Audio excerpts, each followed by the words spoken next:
Mr. A, back with story time for another day, and today's story is Thor, an origin story. Right, getting some Marvel Comics action here. What would it be like to live among legends, to be something more than human? To hold great power in your hands and know how to use it. To be feared, to be brave, to be honoured, to be mighty. Some are born with these qualities, and some spend their lives working to attain them. This is a story about someone who was born into royalty but needed to earn his honour. This is a story about a hero named Thor. Thor's realm was called Asgard. It sat like an island where the shores were swept by a sea of space. The people who lived on Asgard were called Asgardians, and the Asgardians called our world Midgard. The only way to reach our world from theirs was by the Rainbow Bridge, Bifrost. The bridge was guarded by the sentry called Heimdall. Even though Asgard was well protected, threats were endless. Thor was one of the land's greatest protectors. Thor was also a prince. He lived with his brother Loki in the castle of their father Odin. Thor was arrogant and chose his friends for their loyalty. The brave warrior Balder, a band of soldiers called the Warriors Three, Fandral, Volstagg and Hogun, and the beautiful, strong and wise Lady Sif. Thor's father Odin ruled over all of Asgard. He and his wife Frigga wanted nothing more than for their sons to grow up to be just and worthy rulers. But there could only be one supreme ruler of Asgard, only one who could be like Odin. And even though Loki was thoughtful, clever and quick, Thor was firstborn, and so the throne was his by right. To determine when Thor would be ready to rule, Odin had a special hammer made. It was forged from a mystical metal called Uru, which came from the heart of a dying star.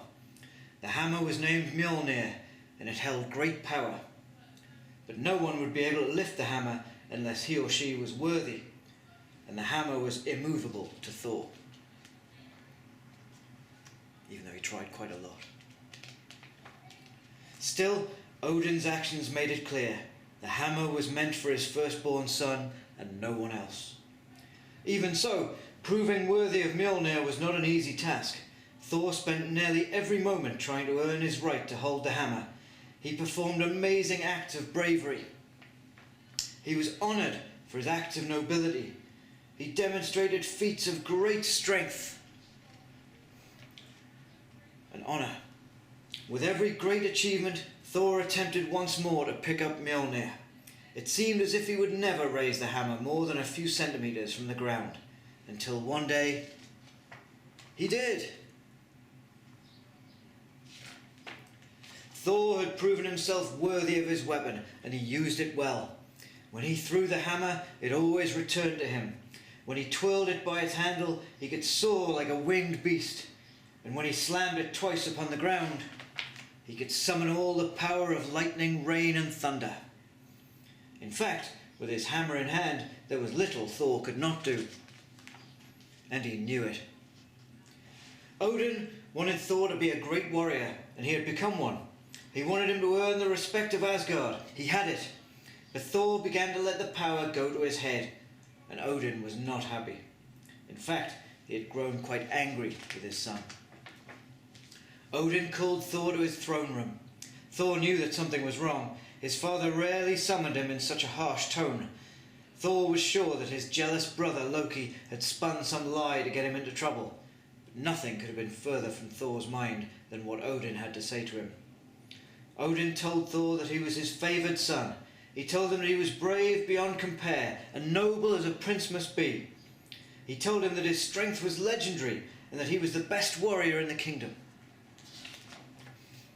But Thor did not know what it meant to be weak or to feel pain, and without knowing humility, Thor could never be a truly honourable warrior. Odin was angry. In his rage, he tore Mjolnir from Thor's hand and threw it towards Midgard. Then he stripped Thor of his armour and sent him to Earth. Odin made his son believe that he was a medical student named Don Blake with an injured leg. As Blake, Thor learned to study hard. At times he thought he might fail, but he worked harder than he ever had in Asgard, and in the end he earned his degree. He allowed others to help him with his injury. In doing so, he discovered that people were generally good. Thor learned to truly love humanity. As a surgeon, he treated the sick. He helped weak people to find their strengths. And one day, while on holiday in Norway, Don Blake found himself trapped in a cave. The only possible exit lay behind a huge boulder. He found a staff on the ground and shoved it under the boulder.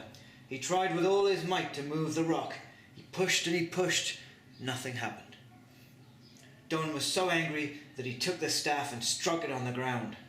But this was no ordinary stick. It was Mjolnir in disguise. Odin had sent Don to this cave. The All-Father of Asgard was pleased. His son had learned humility. He had at last become a true hero.